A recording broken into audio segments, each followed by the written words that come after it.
The massive chamber of the Galactic Council hummed with nervous energy as representatives from over 50 advanced civilizations gathered for an emergency meeting.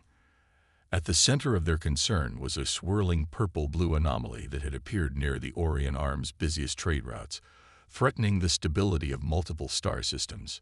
High Counselor Davis watched from Earth's modest podium as the more advanced species discussed the crisis. The humans had only joined the Council 5 years ago, and their seat was still considered a courtesy rather than a sign of real influence. Most species viewed humans as peculiar, a race that had somehow survived despite their primitive technology and their strange mix of caution and reckless behavior. "The anomaly's energy signature is unlike anything we've encountered," announced the Rigelian representative, their crystalline form shimmering with concern. "Our quantum analysis suggests it could collapse several key spatial corridors within the next 30 days. The chamber erupted in worried murmurs. The trade routes through the Orion Arm were vital to dozens of civilizations. Their loss would cause economic chaos throughout this sector of the galaxy. Our advanced probe fleet detected unusual temporal distortions," added the Centaurian delegate, their holographic form flickering. "We lost 3 automated ships just attempting to gather data. The risk is too high for any direct intervention." Tom Walker, Earth's chief scientist at the Council, studied the data floating on his screen. While other species had sent their most advanced AI systems and robotic probes, none had attempted a manned mission to study the anomaly. The risk calculations, they claimed, made such an approach illogical. "What about a controlled fusion burst to disrupt the anomaly's outer layer?" suggested the Proximan representative, their tendrils waving in agitation. "Too dangerous," responded the Arcturus delegate. "Our simulations show a 92.3% chance of accelerating the anomaly's growth." Walker cleared his throat and pressed the button requesting permission to speak. The High Counselor's eyes turned to him, along with dozens of other alien gazes, some disguised as polite interest, others showing clear disdain. "Earth would like to propose a direct investigation using our manned vessels," Walker said, his voice steady despite the immediate reaction his words caused. Laughter echoed through the chamber, not the kind shared among equals, but the dismissive kind reserved for those considered naive or foolish. "With all due respect to our Earth colleagues," the Rigelian representative said, their crystalline form vibrating with what passed for amusement in their species, "your ships lack even basic quantum shielding. They would be destroyed before getting within a light minute of the anomaly." Walker stood his ground. "Our preliminary analysis suggests that simpler technology might actually be an advantage in this situation. The anomaly seems to react more violently to advanced energy signatures." "Typical human thinking," the Centaurian delegate scoffed, "always ready to throw lives away on hunches and incomplete data. This is why your species is considered," they paused, searching for a diplomatic term, "survival specialists." The term was a polite way of calling humans cowards in Council speech. Earth's tendency to over-prepare, to plan for worst-case scenarios, and to maintain backup technologies was seen as a sign of primitive fear rather than wisdom. "We have a volunteer crew ready," Walker continued, ignoring the insult. "Captain Smith and his team have experience with similar spatial anomalies from the Titan incident." The High Counselor raised a hand for silence. "While we appreciate Earth's enthusiasm, we cannot endorse a mission that our most advanced civilizations have deemed too risky. The Council will continue to seek a solution through remote observation and analysis." As the meeting continued, Walker sent a quiet message to Earth Command. "They've rejected our offer. Proceeding with Operation Backup Plan." The response came quickly. "Affirmative. The crew is already prepping. Better to ask forgiveness than permission." Walker smiled slightly as he watched the Council continue their circular debate. They called humans cowards for being prepared, for having backup plans, for maintaining obsolete technologies and methods. But sometimes, being ready for the worst meant you were the only ones prepared to act when the worst actually happened. The anomaly pulsed in the main display, its purple-blue light seeming to mock the assembled representatives of the galaxy's most advanced civilizations. None of them noticed the small smile on Walker's face or the quiet determination in his eyes. They were about to learn why humanity's cowardly approach to survival had served them so well for so long. Commander Jane Miller stood before the holographic display in Earth Space Force headquarters, watching the simulation of the anomaly play out for the 5th time. Unlike the pristine chambers of the Galactic Council, this room was practical and worn, with coffee stains on the desks and old-fashioned paper notes stuck to screens. "Run it again," she ordered, her eyes fixed on the pattern of energy waves emanating from the anomaly's core. This time, focus on the reaction when the Centaurian probes approached. The technician nodded, fingers dancing across the controls. The simulation showed advanced alien ships approaching the anomaly, their quantum shields blazing with complex energy patterns. Each time they got close, the anomaly's activity increased dramatically. "Now show me what happened with our basic probe," Miller said, leaning forward. The image shifted, showing a simple Earth-made probe approaching. The anomaly's reaction was notably different, almost calm in comparison. "It's like a drowning person," Miller muttered, earning curious looks from her team. "The more you struggle, the more it pulls you under.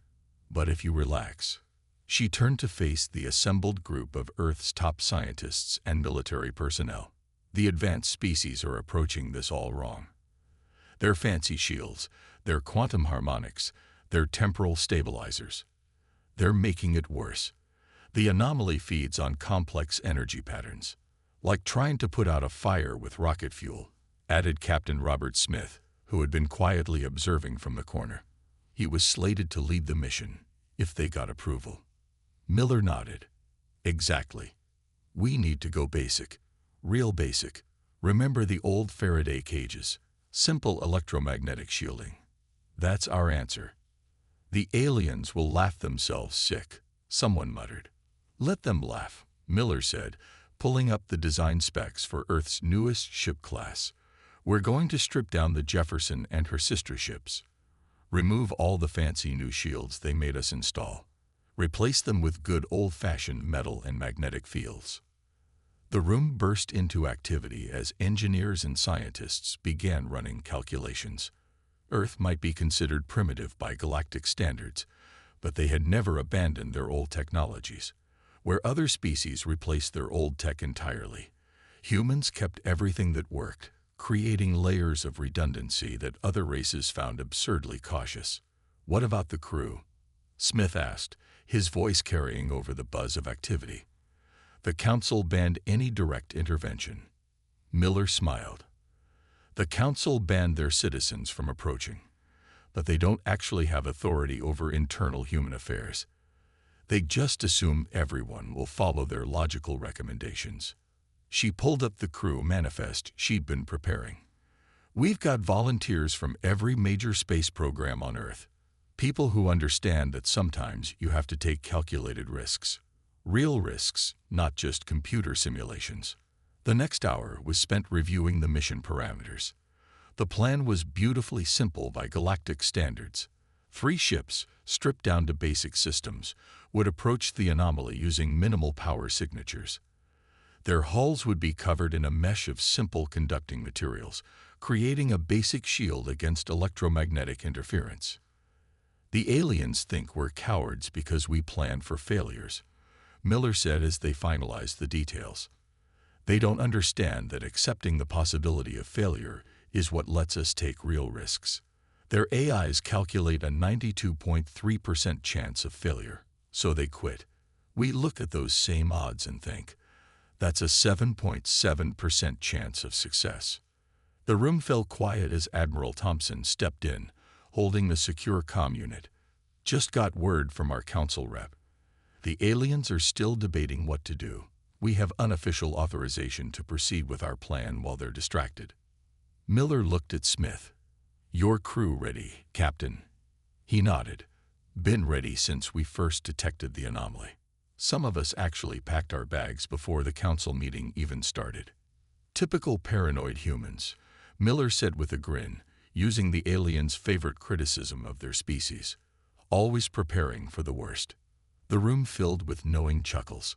The aliens saw humans as primitive because they clung to old technologies, as cowardly because they planned for disasters, as illogical because they prepared for the worst while hoping for the best. But sometimes being cowardly meant being ready when everyone else was paralyzed by fear. Sometimes being primitive meant having solutions that still worked when advanced technology failed. And sometimes being human meant knowing when to break the rules to do what needed to be done. The Jefferson's hangar buzzed with activity as crews worked to modify the ship. Captain Smith watched from the observation deck as engineers stripped away layers of advanced alien technology, replacing them with simpler, human-made systems. The sight of alien observers on the opposite deck made him smile, their postures clearly showing their mix of horror and fascination. "They're removing the quantum harmonics," one of the alien observers exclaimed, their translator barely keeping up with their agitation. "And the temporal stabilizers. They'll be defenseless." Smith turned to face the small group of alien observers. "Not defenseless," he corrected, "just differently defended. Sometimes the best shield is no shield at all." The aliens had insisted on sending observers, probably expecting the humans to back down once they saw their primitive preparations.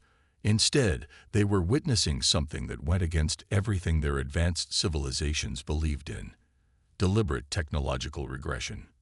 In the simulator room next door, the crew was running their 15th scenario of the day. Unlike the perfect virtual environments used by alien ships, these simulations were based on Earth's natural disasters: hurricanes, tsunamis, volcanic eruptions, phenomena that couldn't be perfectly predicted or controlled. "Hit them with the solar flare scenario," Smith ordered as he entered the simulator. The crew jumped into action, their movements practiced but not mechanical. Unlike AI systems, they didn't follow perfect protocols. They adapted, improvised, sometimes even argued about the best approach. "Sir," called out Lieutenant Baker from his station, "I think I see a pattern in the anomaly's behavior. It's similar to the energy distribution in a Category 5 hurricane." "Show me," Smith said, moving to Baker's screen. The lieutenant pulled up two data sets side by side, one from the infamous Hurricane Maria, another from the anomaly's outer edge. The patterns were surprisingly similar. "Weather's chaos with rules," Baker explained. "Maybe this anomaly works the same way. Not something you can control, but something you can ride out if you know how." The alien observers had moved to watch the simulation, their expressions showing clear disapproval at the humans' methods. One of them, a tall crystalline being, finally spoke up. "Your approach is deeply flawed," they stated. "You're training for scenarios that have nothing to do with quantum anomalies." Smith turned to face them. "We're training for chaos, for the unexpected, for situations where your fancy predictive algorithms won't help. That's precisely why your species is considered," the alien began, but Smith cut them off.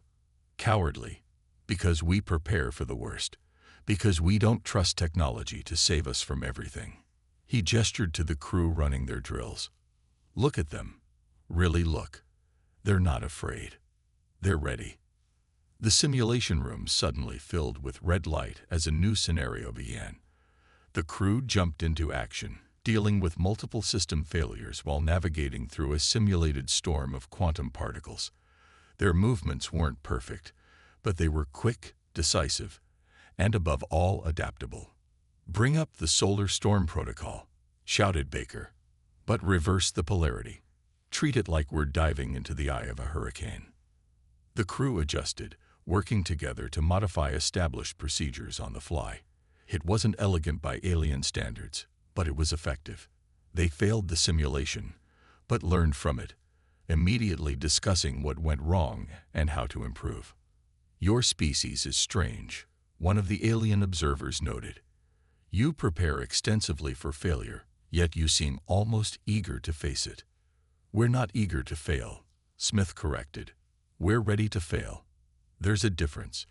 Being ready to fail means you're not paralyzed by the fear of failure. As the day progressed, more alien observers arrived, drawn by reports of the humans' unusual preparations. They watched in a mixture of horror and fascination as the crews practiced with increasingly difficult scenarios, using technology that would have been considered outdated even by Earth standards a decade ago. But with each simulation, with each failure and quick recovery, with each improvised solution, something changed in the aliens' attitude. Their dismissive looks slowly transformed into thoughtful observation. A few even began taking notes. They were starting to understand that sometimes the most advanced solution wasn't the best solution. Sometimes survival depended not on having the best technology, but on being prepared for when technology wasn't enough. And in that, humans were unmatched experts. The 3 Earth ships approached the anomaly in a triangular formation, their stripped-down hulls gleaming under the distant starlight. The Jefferson led the way, flanked by the Washington and the Franklin. Their simple electromagnetic shields hummed quietly, creating a barely visible distortion around each vessel. On the Jefferson's bridge, Captain Smith watched the anomaly grow larger on the main screen. Its swirling purple-blue mass seemed to pulse with an inner light, like a heartbeat in the void of space. Energy readings are holding steady, Baker reported from his station. The anomaly isn't reacting to our approach, at least not yet. Through the ship's communication system, they could hear the chatter from the alien observation fleet, positioned at what they considered a safe distance. Their voices carried a mixture of concern and disbelief. "Those primitive shells they call shields won't last 5 minutes," one alien observer commented. "Their power systems are barely registering on our sensors," another added. "How do they expect to survive?" Smith ignored them, focusing instead on the data streaming across his screens. The stripped-down sensors were providing clearer readings than any of the advanced alien probes had managed. Without layers of quantum technology interfering, they were seeing the anomaly in its purest form. "Sir," called out Lieutenant Foster from the science station, "I'm detecting something odd. The anomaly's energy pattern, it's not random. There's a structure to it." Smith leaned forward. "Show me." The main screen filled with a simple wave pattern analysis. Where alien sensors had seen chaos, the basic human equipment was picking up a repeating sequence. It's like watching waves on a beach," Foster said, excitement creeping into her voice. "There's a rhythm to it. And look, our ship's basic EM fields are actually synchronizing with it." The alien observers fell silent as they watched the human ships draw closer to the anomaly than any vessel had managed before. The simple shields weren't fighting against the quantum distortions. They were moving with them. "Like surfing a wave," Smith muttered, remembering their hurricane simulations. "We're not trying to overpower it. We're riding it." Suddenly, the anomaly's outer layer rippled. For a moment, the alien observers erupted in panic, certain they were about to witness the destruction of 3 ships and their crews. But instead of being torn apart, the human vessels slipped through the barrier like boats cresting a wave. Inside the anomaly, the view was unlike anything they had expected. Rather than chaos, they found patterns. Rather than destruction, they found structure. "Sir," Baker called out, his voice tight with controlled excitement, "I'm picking up a signal. It's being transmitted on basic radio frequencies." "Radio?" Smith asked, surprised. "Not quantum communication or psychic resonance?" "No, sir. Just simple, old-fashioned radio waves. The kind we've been using for over 200 years." The alien observers, still watching through their long-range sensors, were stunned into silence. The humans hadn't just survived. They were gathering data that all their advanced technology had failed to detect. As Baker worked to decode the signal, Smith studied the interior of the anomaly. The swirling patterns weren't random at all. They formed corridors, pathways, like the eye of a storm. "Sir," Baker called out, his voice now filled with awe. "The signal. It's a message, and it's in plain text." The bridge crew held their breath as the message appeared on their screens. It was short, simple, and changed everything they thought they knew about the anomaly. To those who understand, complexity breeds blindness. Simplicity reveals truth. You have passed the first test. The aliens watching from a distance couldn't understand why the human crews had begun to laugh. They couldn't see what the humans saw. That sometimes the greatest discoveries don't require the most advanced technology. Sometimes they just require the wisdom to step back and see what's really there. The anomaly wasn't a natural phenomenon at all. It was artificial, created by someone or something that understood a truth the advanced species have forgotten. Sometimes the simplest solution is the right solution. And humanity, with all its primitive caution and cowardly preparation, had been uniquely qualified to discover it. As the three human ships hovered within the anomaly's core, the true nature of their discovery began to unfold. The interior wasn't the chaotic maelstrom that alien sensors had detected, but rather an intricately designed space, pulsing with purpose. "Captain," Baker called out, his fingers flying over his console. "More messages are coming through. All in basic radio frequencies, all in simple text." Smith moved to the central display where the messages were appearing one by one. Advanced technology blinds as often as it reveals. Those who trust only in progress forget the wisdom of the past. The greatest test is knowing when not to use your greatest weapons. "It's a testing ground," Foster said suddenly, looking up from her analysis. "Or maybe more like an evaluation center. The anomaly isn't dangerous. It's defensive. It's protecting itself from advanced technology."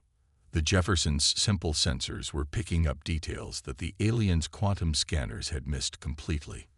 The structure around them was ancient, possibly millions of years old, but it used principles so basic that modern civilizations had forgotten them. "Sir," Baker interrupted, "we're getting a signal from the Washington. They found something in their section of the anomaly. Some kind of archive." The data that began streaming in was fascinating. The anomaly was created by a civilization that had reached technological heights far beyond even the current galactic powers. But instead of continuing their advance, they had chosen a different path. "They called themselves the Watchers," Foster explained, reading through the archive. They had seen civilizations rise and fall across the galaxy. Each time, the same pattern. Societies would advance until their technology became so complex that they couldn't function without it. Then one failure, one disaster, would bring everything crashing down. The alien observation fleet was demanding updates, their messages becoming increasingly agitated as the human ships continued to gather data that their advanced sensors couldn't detect. "The Watchers set up these testing stations across the galaxy," Foster continued, "not to find the most advanced species, but to find the ones who maintained balance, the ones who remembered their roots while reaching for the stars." Smith looked at the swirling patterns around them with new understanding. So when the advanced species approached with their quantum shields and temporal stabilizers, the anomaly defended itself, Baker finished. It saw their complete reliance on advanced technology as a threat. But our ships, with their basic shields and simple systems, we weren't just detected as non-threatening, Foster added excitedly. We were recognized as potential successors. The archive revealed more. The Watchers hadn't died out or disappeared. They had deliberately simplified their civilization, maintaining a perfect balance between advancement and wisdom. They had seeded these testing stations throughout the galaxy, waiting for other species to learn the same lesson. "Sir," Baker called out, his voice tense with excitement, "I'm detecting an energy buildup. But it's not like anything in our records. It's like the anomaly is reconfiguring itself." The space around them began to shift. The swirling patterns aligned themselves into clear pathways, and new messages appeared. "You have shown wisdom in your caution. You have shown courage in your simplicity. You have shown strength in knowing your weaknesses." Smith watched as the structure around them transformed. "Send a message to the alien fleet. Tell them we're about to attempt something, and not to interfere no matter what their sensors tell them." The crew of all three ships watched in amazement as the ancient structure revealed its true purpose. It wasn't just a test, it was a gift. A gift that the most advanced civilizations in the galaxy couldn't receive because they had forgotten the most basic principle of all. Sometimes the most powerful solution is the simplest one. The aliens watched in disbelief as their sensors showed the human ships apparently doing the impossible, not through advanced technology, but through its absence. The cowardly humans who clung to old technologies, who prepared for disasters, who maintained primitive backups, had understood something that their more advanced civilizations had forgotten. And now they were about to show the galaxy exactly why that forgotten wisdom was so valuable. The Jefferson's bridge hummed with quiet tension as Captain Smith studied the final message from the Watcher's archive. Around his ship, the anomaly had transformed into a vast network of interconnected chambers, each pulsing with a steady, controlled energy. "All ships report ready, sir," Baker announced. "Washington and Franklin are in position." The alien observation fleet had grown larger as news spread about the humans' success in penetrating the anomaly. Their channels were filled with theories and predictions, most of them expecting disaster at any moment. "They still think we're going to get ourselves killed," Foster said, monitoring the alien chatter. "They can't understand why we're not using more advanced technology to control the anomaly." Smith smiled. "That's exactly why we're the ones who can fix this. Lieutenant Baker, begin the sequence." The three human ships moved into a triangular formation inside the anomaly. Their simple electromagnetic shields began to pulse in sync with the ancient structure's rhythm. No quantum calculations, no AI predictions, just basic physics and human intuition. "Starting power reduction now," Baker reported. "All systems dropping to minimal levels." One by one, the ship's systems powered down until they were running on little more than emergency power. The alien observers watched in horror, their sensors showing what they interpreted as catastrophic system failures. "They're losing power. Their shields are failing. This is suicide." But Smith and his crew knew better. They weren't failing. They were matching the ancient technology's fundamental frequency, becoming part of its pattern rather than trying to control it. "Sir," Foster called out, excitement in her voice, "the anomaly's responding. The energy patterns are aligning exactly as the Watcher's instructions predicted." The space around them began to change. The swirling purple-blue energy condensed, forming stable pathways and structures. What had appeared as chaos to advanced sensors was revealing itself as perfect order. "Now, Mr. Baker," Smith ordered, "start the pulse sequence." The three ships began emitting simple radio waves, timed precisely to the anomaly's rhythm. No complex quantum signals, no temporal manipulation, just basic electromagnetic pulses like a heartbeat in space. The alien observers fell silent as they watched something extraordinary unfold. The human ships, running on minimal power with their primitive technology, were doing what all their advanced civilizations had failed to do. They were stabilizing the anomaly. "It's working," Foster breathed, watching the readings on her screen. "The structure is accepting our input. We're not just communicating with it. We're becoming part of its control system." The Watcher's design was brilliant in its simplicity. The anomaly wasn't meant to be controlled or contained. It was meant to be joined, to be worked with rather than against. All the advanced species' attempts to dominate it with technology had only made it more unstable. "Franklin reports their section is stabilized," Baker announced. "Washington confirms the same. We're reaching final alignment." The alien observation fleet watched in stunned silence as the humans executed their solution. No massive energy weapons, no quantum field manipulators, no temporal stabilizers, just three ships running on basic power, using simple electromagnetic pulses to communicate with an ancient structure. "Sir," Foster called out suddenly, "I'm detecting something new. The anomaly. It's not just stabilizing. It's transforming." The space around them blazed with light as the ancient structure responded to their efforts. The chaotic energy that had threatened the trade routes began to coalesce into organized patterns, forming what looked like a massive network of stable corridors through space. The Watchers didn't just build a test, Smith realized. They built a gateway. And it only opens for those who understand that sometimes the simplest approach is the best approach. As the transformation completed, the alien observers began to understand what they were seeing. The humans hadn't just solved the crisis. They had unlocked something that their advanced civilizations had been too sophisticated to see. The cowardly humans, with their backup systems and simple technology, had accomplished what all the advanced species had thought impossible. They had proven that true advancement sometimes means knowing when to step back, when to simplify, when to remember the basic principles that all progress is built upon. And in doing so, they had changed the galaxy forever. The Galactic Council chamber was packed beyond capacity. Representatives from hundreds of civilizations had gathered to witness something unprecedented. A full session dedicated to reviewing humanity's actions and their implications for the galaxy. Captain Smith stood at the center of the chamber, flanked by Commander Miller and Science Officer Foster.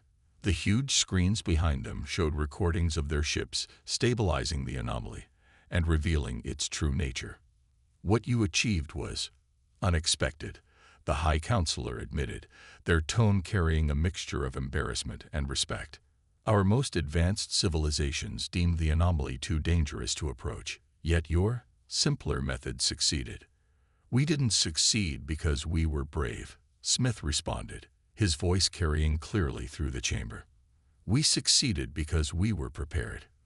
Because our species never forgot the basics while reaching for the stars.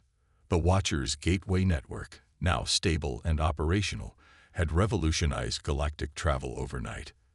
The very trade routes that had been threatened were now more efficient than ever, thanks to the ancient technology that only humans had been able to activate. Your species maintained technologies we considered obsolete, the Rigelian representative noted. You kept backup systems we thought unnecessary. You practiced for disasters we thought impossible. We call it common sense. Miller stepped forward. The same instinct that made our ancestors store food for winter and keep matches even after they had electric lights. We didn't do it out of fear. We did it out of wisdom. The chamber's mood had shifted dramatically from the last time humans had stood there. The mockery was gone, replaced by thoughtful consideration. The terms cowardly and primitive were notably absent from the discussion. The Watcher's message is clear, Foster added, bringing up the ancient civilization's final transmission. They didn't leave these gateways for the most advanced species. They left them for the most balanced ones, for those who understood that progress without wisdom is just another form of primitiveness. The Council spent hours reviewing the implications. The human approach to technology and risk, once mocked as overly cautious, was being reevaluated. Their habit of maintaining older systems alongside new ones, of preparing for worst-case scenarios, of valuing simplicity when appropriate. All of these were now seen in a new light. We propose, the High Counselor announced, a new division within the Council, one dedicated to maintaining technological balance and preserving basic principles alongside advanced development. And we ask Earth to lead this initiative. The chamber erupted in agreement. Species that had once looked down on humanity were now eager to learn from them. The humans' approach to technology and survival had proven to be not just valid, but vital. There's an old saying on Earth, Smith said as he accepted the proposal. Sometimes the best way forward is to remember how you got here. The Council session concluded with a formal recognition of humanity's contribution to galactic civilization. But the real change was more subtle. It was in the way other species began to look at human methods and practices. They noticed how human ships carried both quantum communicators and basic radio, how Earth maintained libraries of physical books alongside vast digital archives, how humans trained their crews to function without advanced technology, even as they developed new technologies. The term cowardly had transformed. What was once an insult was now recognized as wisdom.